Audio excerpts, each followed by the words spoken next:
When John Glenn got hungry during his 3-orbit flight in 1962, he simply opened the visor on his helmet and popped a high-energy tablet into his mouth. This pill, a few sips of water, and an occasional squeezing of baby food from a toothpaste container were more than Glenn actually needed for the 4.5 hours he was in orbit. The purpose of the meal was to find out whether man could even eat in a weightless condition. Mealtime aboard those early Mercury flights was hardly more than a light snack. Yet even at that, it was considerably more sophisticated than the brown paper bag and thermos diet common to the earliest in-flight feeding during World War II.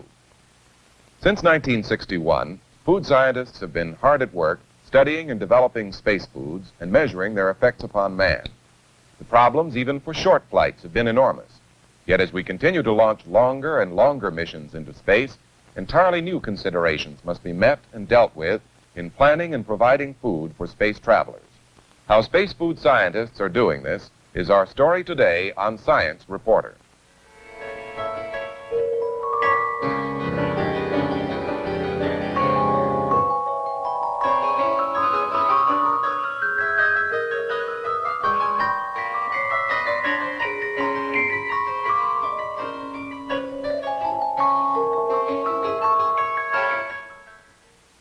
Hello, I'm John Fitch, MIT Science Reporter. Today we're at the U.S. Army Labs in Natick, Massachusetts, where the National Aeronautics and Space Administration is supporting considerable research into the problems of space feeding. The care and feeding of an astronaut is by no means a simple proposition. Elaborate provisions must be made for a life support system in which man can not only just stay alive, but can also function effectively while in space. The temperature, both in the cabin and inside the spacesuit, must be kept within critical tolerances. The astronaut must have oxygen to breathe, and there must be systems capable of removing carbon dioxide, toxic gases, and other waste matter. There must be an adequate supply of water, and the astronaut must have food. In many ways, this is the most challenging problem, since the amount he needs depends somewhat on what he has to do. Furthermore, he'll have no stove or refrigerator, no garbage disposal, and only a limited amount of space in which to store what food he will require. Well, these problems of space feeding were imagined by Jules Verne more than a century ago when he wrote a very entertaining story about a voyage to the moon in a spacecraft called simply the Projectile. Maybe because Verne was a Frenchman and presumably appreciative of the good life, he didn't overlook the necessity of providing his space travelers with a menu, one that was rather more elaborate than we are able to offer our 20th century crews. The breakfast began with 3 bowls of excellent soup, thanks to the liquefaction in hot water of those precious cakes of bouillon prepared from the best parts of prime Argentinian beef. To the soup succeeded some beefsteaks, compressed by a hydraulic press, as tender and as succulent as if brought straight from the kitchen of an English eating house. Preserved vegetables succeeded the dish of meat, and was followed by some cups of tea with bread and butter, after the American fashion. The beverage was declared excellent, and was due to the infusion of the choicest leaves of which the Emperor of Russia had given some chest for the benefit of the travelers. And lastly, to crown the repast, Ardan brought out a fine bottle of wine, which was found by chance in the provision box. The 3 friends drank to the union of the Earth and her satellite. It's unlikely that our astronauts will ever enjoy a meal like the one Jules Verne's crew ate. But to find out what scientific work has been going on in space feeding, we talked to Dr. Paul LaChance of the Manned Spacecraft Center in Houston, Texas. We have here a variety of the types of foods available for both the Gemini and Apollo missions. Here, for example, are some rehydratables, shrimp cocktail, which could also be a beef pot roast, potato soup, which could also be another powdered mixture such as a pudding, and a beverage, a grapefruit drink in this case, which could also be a cocoa. Just add water and serve. That's right. The bites we'd have are like the beef sandwich, which could also be a chicken sandwich or a cheese sandwich, compressed items such as a peanut cube, which could also be a cereal cube of some sort, and even a fruit cake. Well, you seem to have quite a variety of items. I should think you could put together a fairly well-balanced diet for the astronauts. Well, we do put a balanced diet together. However, it is based solely on empirical knowledge. or a good share of it is, in that it's based on the recommendations for the average American adult male. These might not be what you actually need in space? Well, the fact is that we do not know the requirement for all nutrients for man here on Earth. An example of this is for vitamins, certain vitamins, and certain trace minerals. The recommendations are based solely on animal experimentation. In other words, there is no human data. And you need this kind of data, you feel? Well, yes, especially when you can't extract anything from your environment. You're up there with, you either take it with you or you don't have it. So that one must study man and must study these nutrient requirements, assess the requirement in humans under resting, or as we call it, basal conditions. This is just what you need to stay alive. Exactly.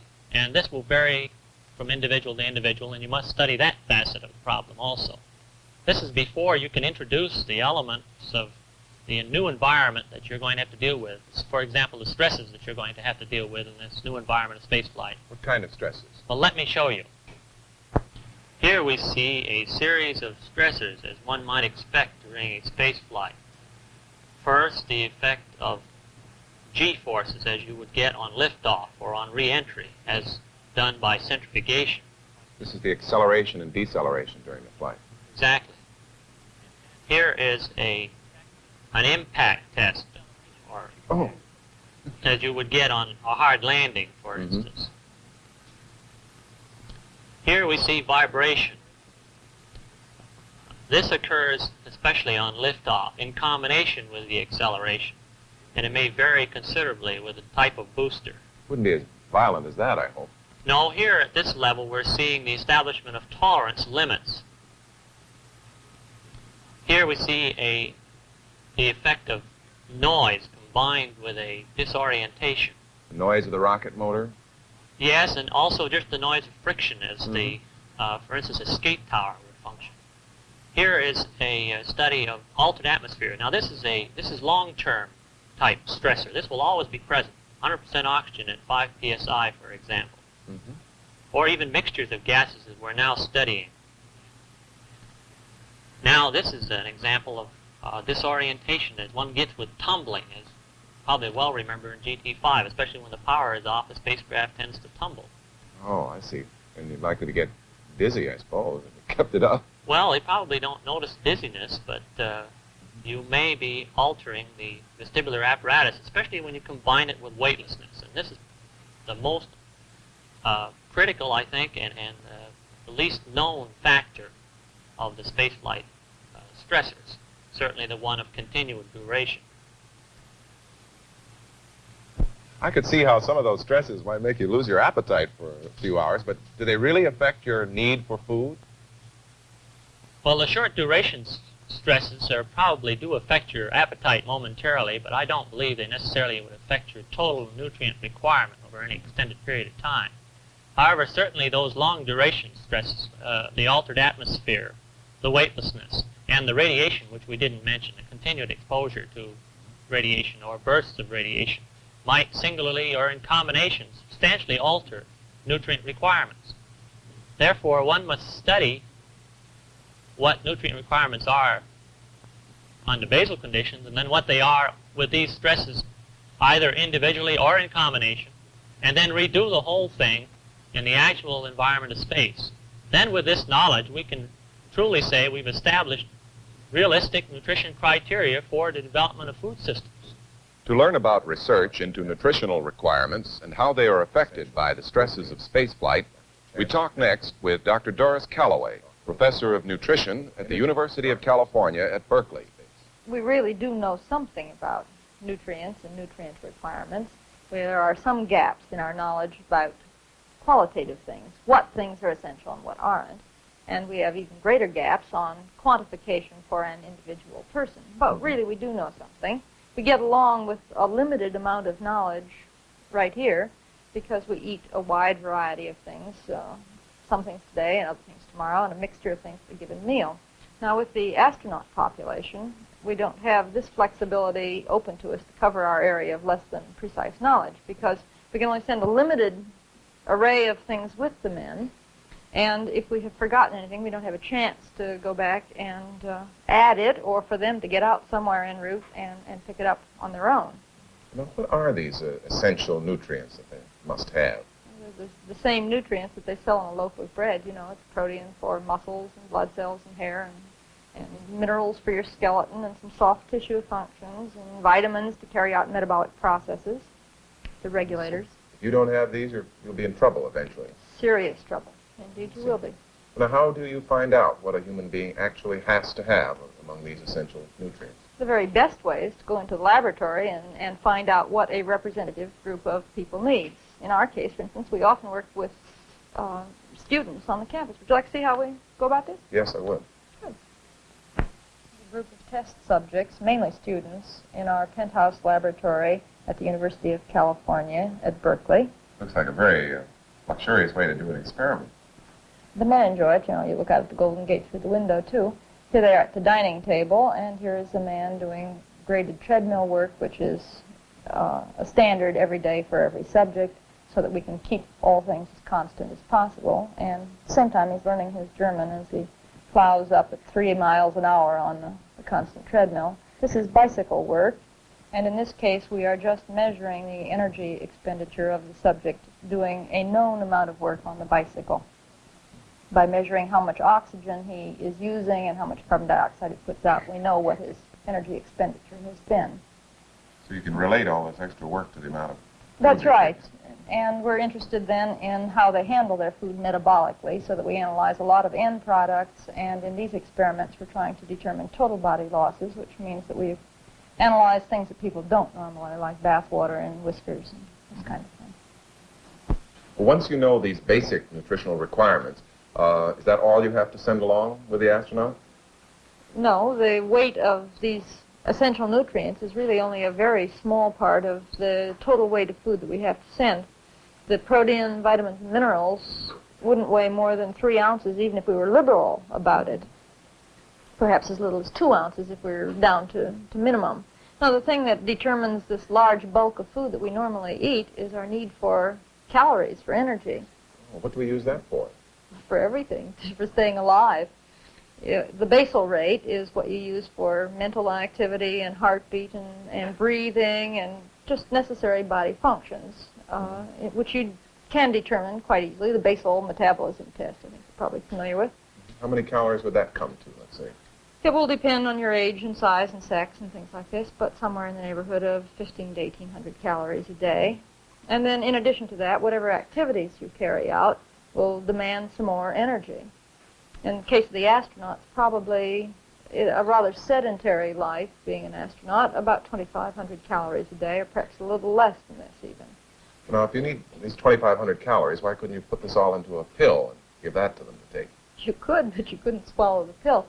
The most energetic food that we could send would be pure fat, which would have 9 calories in 1 gram, and at this rate we'd need something over a half a pound to provide the energy requirement. And that would be the size of a hockey puck, and, you know... Well, if this most energetic food is fat, could you make the whole diet out of fat, then? It sounds very appetizing. No, you couldn't for other reasons. We already said we needed protein and minerals and vitamins. And in addition to that, you can't just utilize fat by itself. You have to have some other nutrient burning along with it. Otherwise, you get to feeling, headachy and nauseous. So that we must send some carbohydrate as well. So we've got about 2 or 3 ounces of essential nutrients and perhaps 2 or 3 ounces more of carbohydrate. So we're up to 6 to 8 ounces plus the fat then to make up the rest of the calories. Mm-hmm. And chances are we wouldn't send even that much fat along because it's just not palatable. And if we sent anything like what you normally would prefer as a composition, it will be something more than a pound of weight of dry food plus all the water and oxygen and other critical nutrients that you need. Before spaceflight menus can be prepared, other considerations must be met. In order to find out about the development of food for space and the way it is packaged, stored, prepared, and eaten, we talked to Dr. Donald Westcott, Chief of the Cereal and General Products Section at Natick. The U.S. Army Natick Laboratories and the Food Division has been working for a number of years on the development of food products for military rations. Many of the problems encountered in these developments are also applicable to some of the problems encountered in space feeding.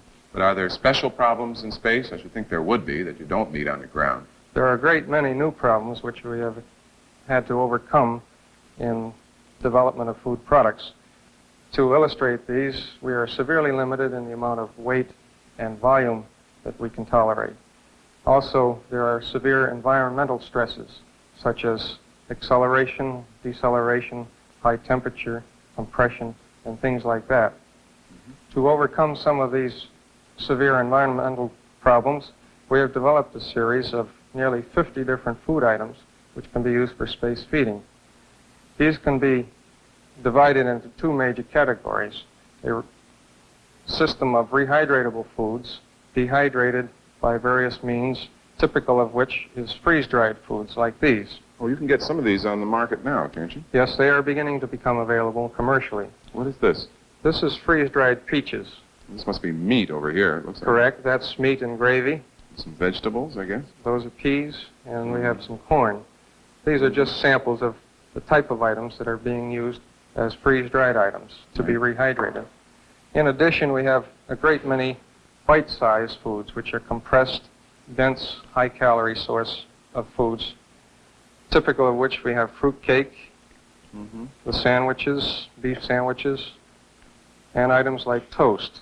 Now, how can you eat something like toast in a spacecraft without getting crumbs all over it? Well, we've had to devise a system for coating the toast with a high melting fat coating, in this case, to overcome the problem of crumbs and disintegration. Another system which we are working on is actually packaging the bite in an edible film. Well, this isn't cellophane, then? No, by no means. This is an edible film made from a starch product and can be eaten as is. In fact, it's actually nutritious. Now, I can see how you'd eat these bite-sized items just by opening the package and eating them, but what do you do about these rehydratable items? You can't very well eat them off the plate with a knife and fork.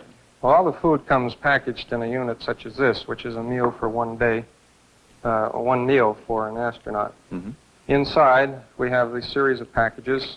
This is an example of a rehydratable package. The astronaut cuts the end of the package off and then inserts the water gun, metering in the required amount of water to rehydrate the product. Speaking of adding water, I don't see how you're really saving any weight if you have to add the water back again before you can eat the food. That's correct. At present, we have to carry sufficient water both for drinking and rehydration. But we are working on systems such as using the water from fuel cell byproduct for rehydration and drinking, and also systems for recycling water. You have here, this is grapefruit drink, huh? Yes, this is grapefruit drink. 5 ounces of water, 2 to 5 minutes. What's that for? Well, it requires a certain length of time to ensure that the material is, in this case, the beverage is dissolved in the water. The package is needed to aid rehydration, and the one-way valve prevents water from flying around the capsule. If that's the one-way valve, then how do you drink the grapefruit juice? After it's rehydrated, the other end is cut, and a feeding tube is removed from the package, where the astronaut inserts this directly in his mouth. You squeeze it like toothpaste? Correct, and drinks the product. Actually quite delicious. Now, what do you do with this after you're through? You can't very well throw it out the window. Now, attached to the package is a germicide pill, which is inserted into the package after the product is eaten to prevent residual decomposition and odor formation and fermentation and like. Then the package is merely wrapped up and put in a disposal container. Knowing the kinds of foods which can be prepared, stored, and used in the spacecraft, and the nutritional requirements of the astronauts, dietitians can begin to prepare menus that are suitable for space. To learn more about menu preparation and acceptance testing, we talked to Mrs. Mary Klicka, a nutritionist at Natick. You know, Dr. Calloway has told us about these essential nutrients we require and the calories we need for energy. And Dr. Westcott has displayed some 50 different, what I assume are nutritious items to choose from. Now, how do you put all this information together and come up with a menu? Well, of course, NASA gives us the requirements for the menu, and then the length of the mission is quite important to us since it more or less determines what variety we need on the menu. The longer the mission, the more variety you need to assure acceptability and consumption throughout the flight. So you wouldn't want to use the same menu every day, even if it were nutritious. They'd get bored with it. That's right. Cube or volume of the food is important too. This is also related to the length of the mission. The longer the mission, the more concerned you are with the amount of space the food takes. For example, in rehydratable foods, while they're very acceptable, they require much more cube than the bite-sized items. I see. Now, you say acceptable. Do you know what the astronauts like in the way of food? We get their preferences before flight. We actually check out a menu with them to be sure that they will eat and like everything on the menu before it is accepted for flight use. Well, now, what other factors do you have to take into consideration? Texture of the foods, good menu combination. We're as concerned with feeding the astronauts good sounding combinations of foods as the housewife is in feeding her family these. Oh, I see. You wouldn't want to serve peas and chocolate sauce, no matter how nutritious they were. It doesn't sound good. Oh, all right. We're also concerned with low gas production, foods that don't cause distress. We're concerned with color of food, and we're concerned with the acceptability of the food. Now, how do you find out, other than actually trying this food on an astronaut, its acceptability? We test each individual item separately. In fact, these are the booths behind this wall where the testing is done. The tester is given a sample of the food, then he is tastes the food, and then he rates it on a card, telling just exactly how much he likes or does not like this particular food. Then we average these values, and we find out how the average consumer would like this particular type of food. Would you like to taste this? Mm-hmm. The peanut cube. The astronauts like those. Very good. Well, thank you very much. This is the Life Support Systems Evaluator at Wright-Patterson Air Force Base in Ohio. It was designed to aid in research conducted to determine precise nutritional requirements, to evaluate foods planned for long-term space flights, and to investigate personal hygiene procedures. It is manned by 4 subjects, 2 of whom are required to wear an unpressurized spacesuit constantly for 16 days. The subjects' activities were under constant surveillance 24 hours daily. Temperature, humidity, and other environmental variables were checked periodically by the chamber operators. All diets were scientifically formulated, and each portion was weighed to the nearest 1/10 of a gram in order to determine the precise balance between intake and waste. Once daily, food was passed into the evaluator by way of its airlock. Waste matter was disposed of in the same way. A 3-day diet cycle of pre-cooked, dehydrated food with bite-sized compressed items and a matching, freshly prepared diet were compared for nutritional value as well as for subject acceptance. The dehydrated foods were packaged in metal foil envelopes to retain flavor and freshness. The results obtained showed that dehydrated and bite-sized foods were very acceptable for potential use in aerospace systems. In addition to testing the food itself, the packaging, storing, preparation, and disposal means are also tested to determine how well they will work in the spacecraft. As we've seen, foods for spaceflight may be bite-sized, freeze-dried, or dehydrated, as shown here. Each item is fully tested by a suited astronaut in a spacecraft simulator before the food item is approved for use. Dehydrated foods must be reconstituted with water before consumption. The supply of water comes from the fuel cell, of which water is a byproduct. A hose with a nozzle is located between the astronauts in this Gemini capsule mock-up. As soon as the astronaut has finished his meal, he inserts a special germicide pill, which comes with each bag, into the opening and mixes it with the remaining food to retard spoilage. The remains are then stored for the balance of the trip.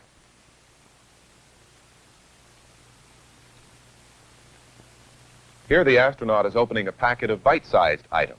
These may be either freeze-dried or compressed foods.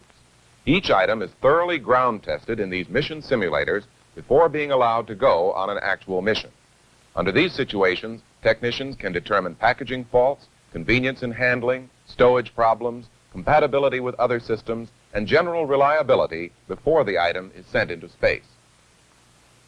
Present technology of space feeding is well enough developed for missions of even a month's duration. But new problems begin to arise when considering an extended mission to perhaps another planet. To find out about research in this area, we talked again to Dr. Paul LaChance. For extended missions, the critical factors are space, weight, and power. This being the case, the idea, the concept of reusing what you have in the spacecraft becomes the optimal approach. First, you would try to recycle the water. Then probably the oxygen by, for instance, recovering the CO2 and extracting the oxygen from it. And the regeneration of food becomes an important factor. However, this has to be taken in a series of steps. Probably the first approach would be to compress foods, which we are now doing, and therefore reduce the volume for storage. Then we would try to introduce items such as these prototype foods here, the nutrient-defined diet. This would be a diet with just the essential ingredients keyed to the man's requirement. You'd leave out the fibers and other things in food that you can't digest anyway? Right, correct. And we would make it available as a powder to be reconstituted and made into a liquid to drink, or it would be the identical ingredients in the form of a candy or even a cookie. From that step, you could introduce into this synthetic compounds, synthesized essential amino acids, for instance, or even foreign compounds, such as some products, byproducts of the petroleum industry. These might actually have more nutrient value per cubic inch than nature's own foods? That's right. That would be the purpose of doing this. And, of course, lastly, one would get into the true closed ecological system in the biological sense, which would be the use of algae, fungi, higher plants, bacteria, or a combination thereof, where you would have essentially a small farm in space, or a microcosm, as we call it. You would produce your own food, and you might, of course, concurrently regenerate oxygen and pick up CO2. Thank you very much, Dr. LaChance. Today we've been visiting the U.S. Army Natick Laboratories in Natick, Massachusetts. Our guests have been Dr. Paul LaChance of the Manned Spacecraft Center in Houston, Dr. Doris Calloway of the University of California at Berkeley, and from the Natick Laboratories, Dr. Donald Westcott and Mrs. Mary Klicka. I'm John Fitch, MIT science reporter.